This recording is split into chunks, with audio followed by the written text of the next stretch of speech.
Début 2025, deux chiffres s'entrechoquent. Les cargaisons africaines vers l'Europe reculent, mais la valeur par tonne de cobalt, d'or et d'uranium bondit sur les écrans.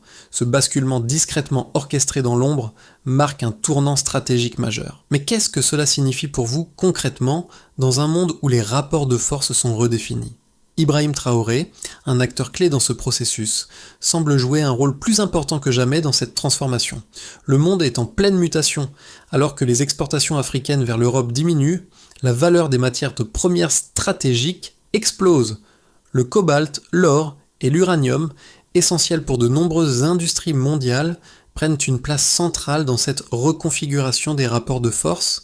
À travers ces bouleversements, la question qui se pose est: comment l'Afrique peut-elle saisir cette opportunité pour redevenir un acteur incontournable en se libérant des chaînes imposées par des puissances extérieures ? Le bénéfice pour vous, spectateurs, est double. D'abord, une nouvelle grille de lecture pour anticiper les futurs chocs économiques. Ensuite, la possibilité d'acquérir un avantage analytique, un regard affûté sur les décisions qui vont remodeler l'économie mondiale. Si vous suivez ce récit, vous ne vous contentez pas de comprendre ce qui se passe, vous apprenez à interpréter les mouvements géopolitiques de demain. En janvier 2025, un événement majeur secoue les marchés mondiaux. Le prix du cobalt, un métal clé dans les chaînes d'approvisionnement industrielles mondiales, a triplé en l'espace de quelques jours. Ce bouleversement soudain n'est pas un simple choc passager. Il est l'indicateur d'un déplacement géopolitique plus profond, où l'Afrique commence à reconfigurer les règles du jeu. En parallèle, des réserves monétaires considérables, estimées à plus de 30 milliards de dollars, ont été déplacées hors de l'euro en réponse à une série d'annonces coordonnées de pays africains. Ces chiffres montrent clairement que le contrôle du tempo économique a changé de main.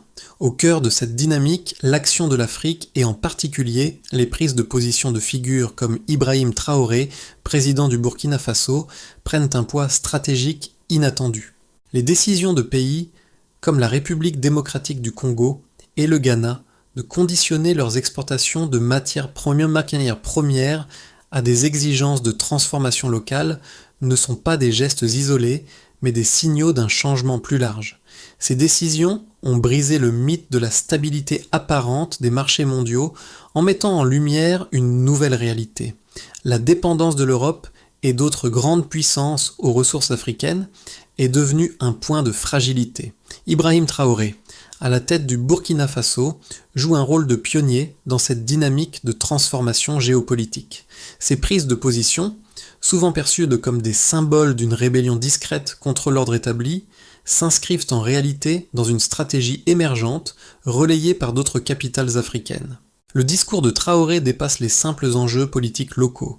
Il incarne désormais une révision des rapports économiques entre l'Afrique et les grandes puissances. Les premiers effets de cette réorientation sont déjà visibles.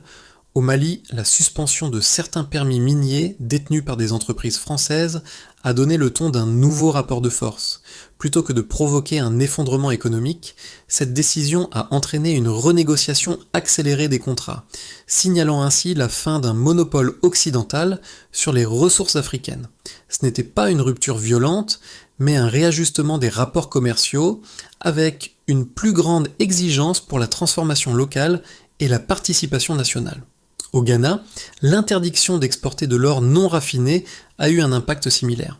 Alors que certains anticipaient une fuite des capitaux, les investisseurs ont plutôt cherché à s'adapter, proposant des cofinancements pour construire des infrastructures de raffinage sur place.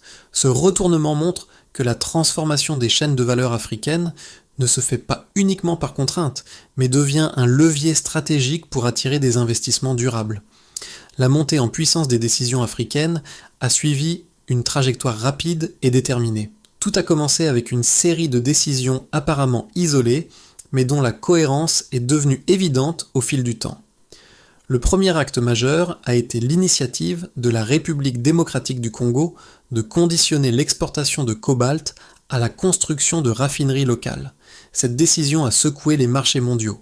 Les analystes ont recalibré leurs modèles économiques, prenant conscience que la dépendance européenne à l'approvisionnement en matières premières africaines était bien plus fragile qu'ils ne l'avaient imaginé. Peu après, le Ghana a suivi l'exemple en interdisant l'exportation d'or non raffiné. Là où l'on prévoyait une fuite des capitaux et une instabilité économique, des investisseurs ont au contraire proposé des solutions pour investir dans des infrastructures locales, garantissant ainsi une partie de la valeur au pays. Cela a marqué le début d'un phénomène plus large.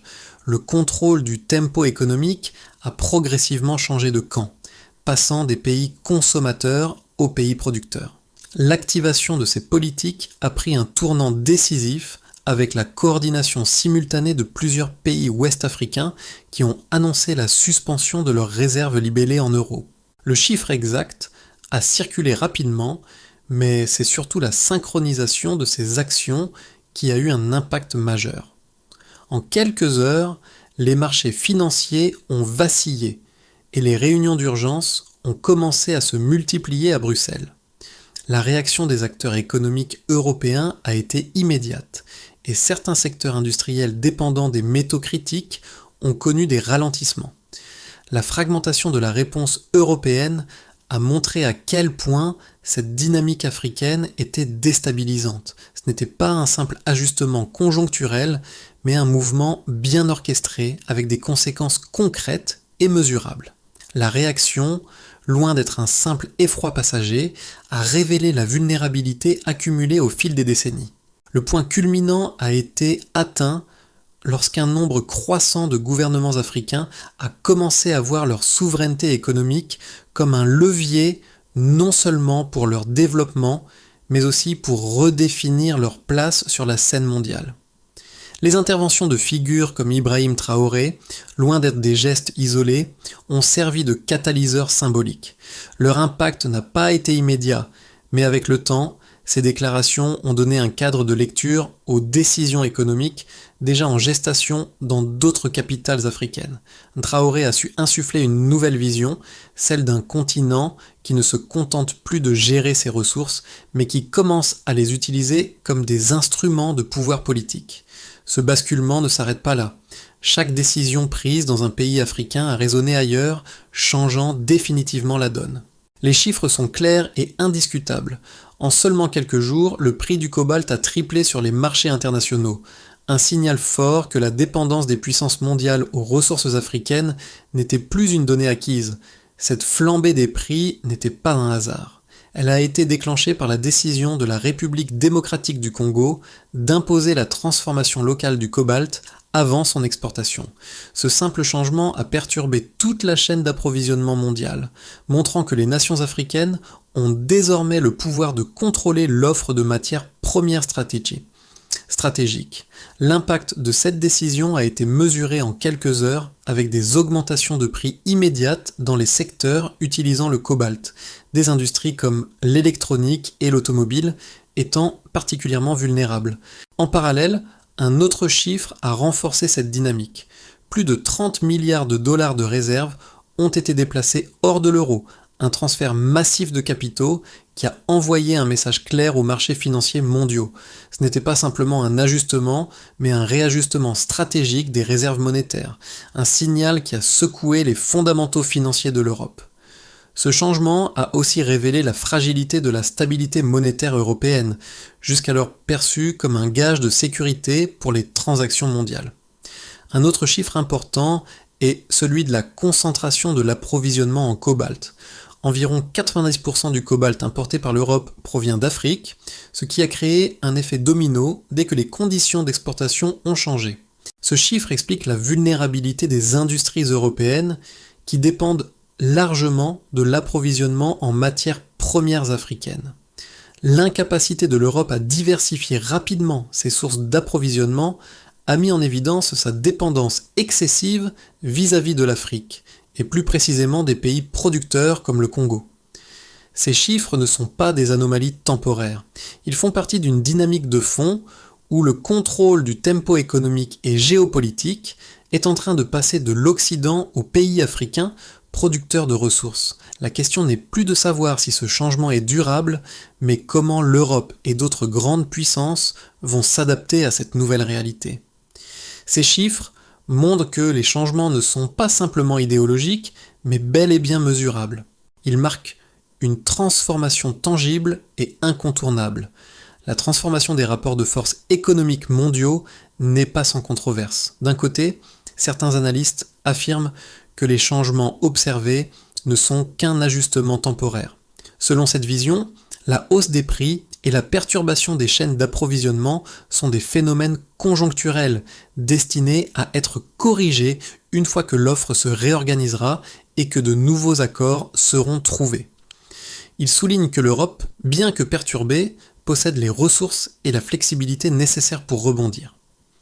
Les marchés mondiaux finiront par diversifier leurs sources d'approvisionnement et rétablir un équilibre selon cette perspective. Les dirigeants africains, bien qu'ils exercent une pression momentanée, ne peuvent pas changer à eux seuls les dynamiques de pouvoir mondial. Cependant, cet argument ignore l'ampleur des changements déjà en cours. Le triplement du prix du cobalt en quelques jours, par exemple, n'a pas été absorbé par les marchés européens, mais a provoqué des alertes industrielles et des ralentissements économiques. Cela va au-delà d'une simple perturbation temporaire. L'impact de ces changements a révélé une vulnérabilité systémique dans les chaînes d'approvisionnement européennes, démontrant que la dépendance aux ressources africaines n'était plus une donnée acquise. En effet, les pays africains producteurs ont désormais le pouvoir de dicter les conditions d'accès à leurs ressources, et cet atout géopolitique est bien plus qu'une simple carte à jouer. Il est un levier stratégique à long terme. De l'autre côté, il y a ceux qui croient tant que la montée en puissance de l'Afrique pourrait entraîner une nouvelle ère de fragmentation. Ils soulignent que les divergences internes entre les États africains en termes de capacité institutionnelle et d'intérêts nationaux pourraient entraver la consolidation d'une stratégie unifiée. Par exemple, certains pays pourraient privilégier des gains à court terme, revenir à des mécanismes financiers traditionnels ou même céder sous la pression externe. La coordination panafricaine, bien qu'elle existe, pourrait se fragmenter face à des intérêts divergents. Mais ces critiques ne prennent pas en compte un fait fondamental. Même une coordination imparfaite a suffi à changer le cours des événements. Le simple fait qu'un nombre significatif de nations africaines ait adopté des politiques similaires montre qu'une force collective est en train d'émerger. Le changement ne nécessite pas une unité parfaite, mais une volonté partagée de redéfinir les règles du jeu. Ainsi, bien que les critiques sur l'instabilité et la fragmentation de l'Afrique soient valides, elles sous-estiment la dynamique de changement déjà en marche. L'inversion du pouvoir économique se concrétise à un moment clé. Ce qui semblait un processus lent et incertain est devenu, en l'espace de quelques mois, un tournant stratégique majeur. Un simple détail a révélé l'ampleur de ce changement.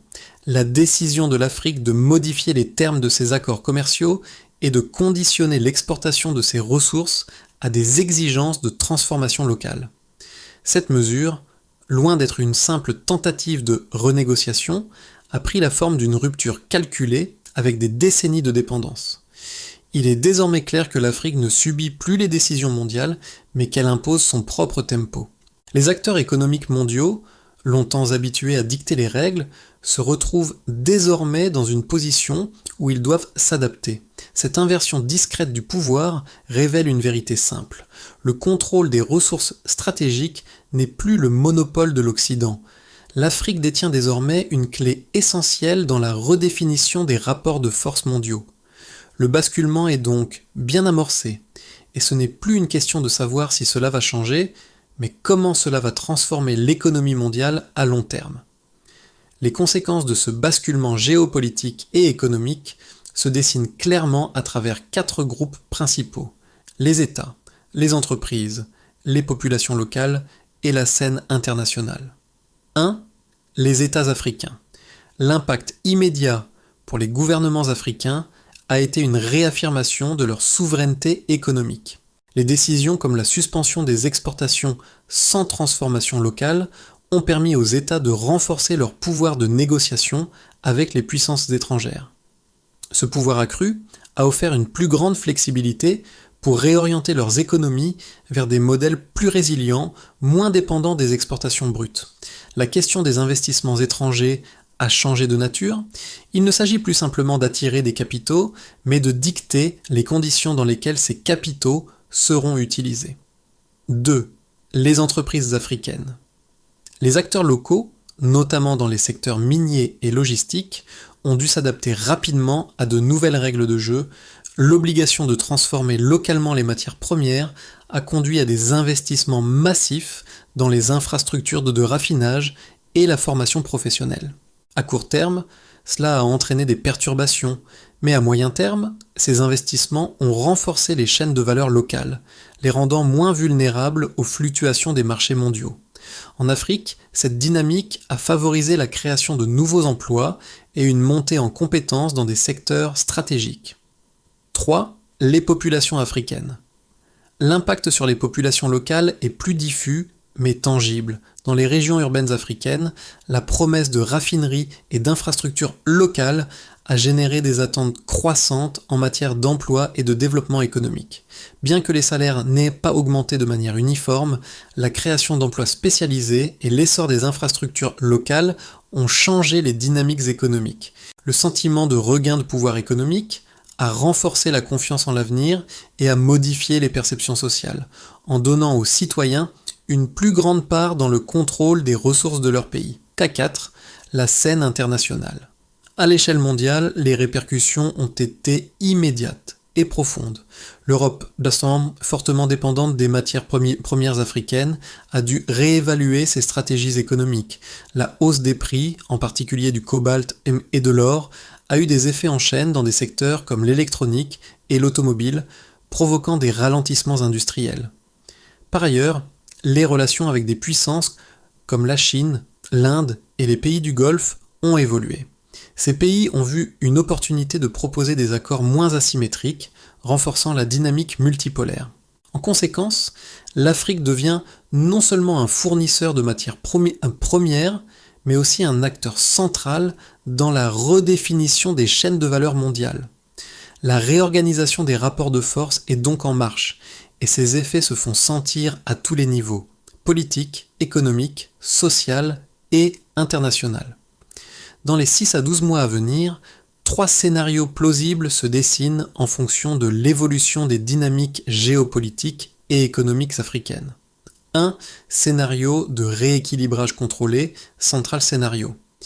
Si les États africains maintiennent les mesures actuelles, tout en consolidant leur capacité administrative et en renforçant la coordination régionale, un nouvel équilibre dynamique pourrait s'instaurer. Dans ce scénario, les projets de raffinage progressent lentement mais sûrement, les audits menant à des renégociations ciblées des contrats, et l'Europe adopte un ton plus pragmatique, cherchant à sécuriser ses approvisionnements tout en respectant les nouvelles conditions imposées par les pays producteurs. Les flux commerciaux se redistribuent sans rupture brutale. Une diminution modérée des exportations vers l'Europe, mais une hausse significative des exportations vers l'Asie et le Golfe. Dans ce cadre, les discours de figures comme Ibrahim Traoré continuent de servir de repère politique sans accélération excessive. Le système s'adapte, mais sous contrainte. 2. Scénario de consolidation panafricaine, optimistique scénario. Dans ce scénario, une plus grande profondeur de coordination entre les pays africains mène à la formation d'un bloc stratégique plus cohérent. La création d'une plateforme panafricaine d'échange de matières premières permettrait une meilleure liquidité, attirant ainsi de nouveaux acheteurs. En parallèle, des instruments monétaires adossés aux ressources naturelles renforcent la stabilité économique locale. Les investisseurs européens, confrontés à la réalité de la nouvelle donne, commencent à investir davantage sur place pour sécuriser un accès à long terme. Les populations africaines bénéficient directement de ces changements, avec des emplois plus qualifiés, une diversification économique et une réduction de la dépendance aux importations. Cette dynamique favoriserait un avantage durable pour l'Afrique, consolidant sa position sur la scène mondiale. 3. Scénario de fragmentation et de tension interne, worst case scénario. Cependant, si des divergences internes se creusent et que certains États africains cèdent sous la pression extérieure ou privilégient des gains à court terme, la dynamique de changement pourrait se fragmenter. Dans ce cas, des accords bilatéraux contradictoires affaibliraient la cohérence collective, réduisant l'impact du mouvement. L'Europe, inquiète de la volatilité des marchés, pourrait alors réagir par des mesures réglementaires ou commerciales pour protéger ses intérêts. Cela pourrait entraîner un ralentissement des investissements en Afrique et augmenter l'incertitude économique, rendant plus difficile l'atteinte d'un rééquilibrage durable. Quel que soit le scénario qui se réalisera, une chose est certaine, l'Afrique est en train de redéfinir les règles du jeu et son influence mondiale ne cesse de croître. Les événements en Afrique ont des implications qui vont bien au-delà des frontières continentales. Ce changement géopolitique et économique influence directement des groupes d'acteurs variés à travers le monde, notamment les professionnels, les entreprises et même les citoyens ordinaires. Pour les entrepreneurs et les investisseurs, l'Afrique, en réorientant ses chaînes de valeur et en imposant de nouvelles règles de transformation locale, offre un terreau fertile pour l'innovation et la diversification des investissements. Ceux qui sauront saisir cette opportunité auront un rôle central à jouer dans la création de nouveaux modèles économiques. En anticipant ces changements, les entrepreneurs peuvent non seulement sécuriser leur avenir, mais aussi participer à la construction d'un avenir plus durable, en s'inscrivant dans une dynamique de développement local. Pour les professionnels et les travailleurs. Les effets de cette transformation se feront sentir à travers l'émergence de nouveaux secteurs d'activité, notamment dans la transformation des ressources naturelles, la logistique et la gestion des chaînes d'approvisionnement. L'Afrique, autrefois perçue comme un simple fournisseur de matières premières, devient un acteur clé dans le processus de création de valeur. Cela crée des opportunités d'emploi, notamment dans les industries locales, avec des salaires plus compétitifs et des possibilités de formation professionnelle. Les travailleurs auront ainsi un rôle crucial dans l'évolution des économies africaines, avec des avantages tangibles à long terme. Pour les consommateurs mondiaux, enfin les consommateurs à travers le monde commenceront à ressentir les effets de cette transformation. Le coût des biens produits à partir de matières premières africaines pourrait augmenter, mais cela signifiera également un contrôle plus équitable des ressources, avec des bénéfices pour les pays producteurs. Au-delà de l'économie, cette évolution représente également un changement dans la manière dont les entreprises mondiales pensent leurs responsabilités sociales et environnementales, les incitant à adopter des pratiques plus durables et éthiques. La transformation des rapports de force mondiaux exige des actions concrètes et mesurables. Pour que l'Afrique puisse continuer sur la voie de l'autosuffisance économique, un plan d'action stratégique s'impose. Voici les étapes clés de cette évolution. 1. Harmonisation des cadres miniers et monétaires. Les ministères des Finances et des Mines des pays africains doivent travailler ensemble pour aligner les obligations de transformation locale, les taux de participation nationale et les règles d'exportation. Cette harmonisation permettra de créer un environnement plus stable pour les investisseurs et les producteurs locaux. L'objectif est de parvenir à une mise en œuvre complète de ces cadres d'ici des 6 à 12 mois. Les indicateurs de suivi incluent la proportion de contrats renégociés et la part de la valeur captée localement.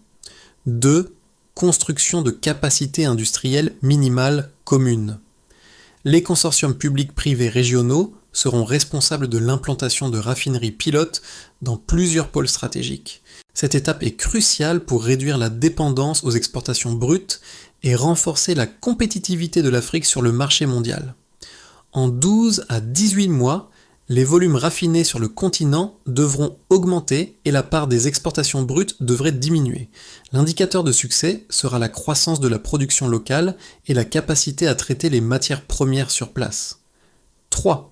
Déploiement d'une infrastructure panafricaine de paiement. Les banques centrales et la Commission de l'Union africaine doivent lancer un réseau de paiement régional adossé aux ressources naturelles. Ce système permettra de diversifier les transactions économiques et d'accroître la souveraineté économique des États africains. L'objectif est de mettre en place une phase pilote dans l'année à venir, avec des indicateurs de suivi sur le volume des transactions réalisées en dehors des circuits financiers traditionnels. 4. Sécurisation de la souveraineté numérique. Les agences technologiques nationales devront développer des normes ouvertes, des capacités de stockage régionales et des protocoles communs pour renforcer l'autonomie numérique. Ces initiatives se feront de manière continue, avec des objectifs de réduction de la dépendance aux plateformes étrangères. 5. Implication des communautés productrices. Enfin, les gouvernements locaux et les coopératives doivent instaurer des mécanismes transparents de redistribution des revenus afin que les communautés productrices bénéficient directement de la richesse générée. Ce processus devra être mis en place immédiatement avec des indicateurs de suivi sur l'évolution des revenus locaux et la satisfaction des communautés. Ce plan stratégique vise à instaurer une nouvelle dynamique de souveraineté économique, renforçant ainsi la position de l'Afrique sur la scène mondiale. Ce moment de transformation ne se résume pas à une simple série de décisions économiques. Il marque un tournant profond dans la manière dont l'Afrique et ses ressources sont perçues à l'échelle mondiale. Tout a commencé avec des actions apparemment isolées, mais chaque décision, chaque mouvement a contribué à un changement inéluctable.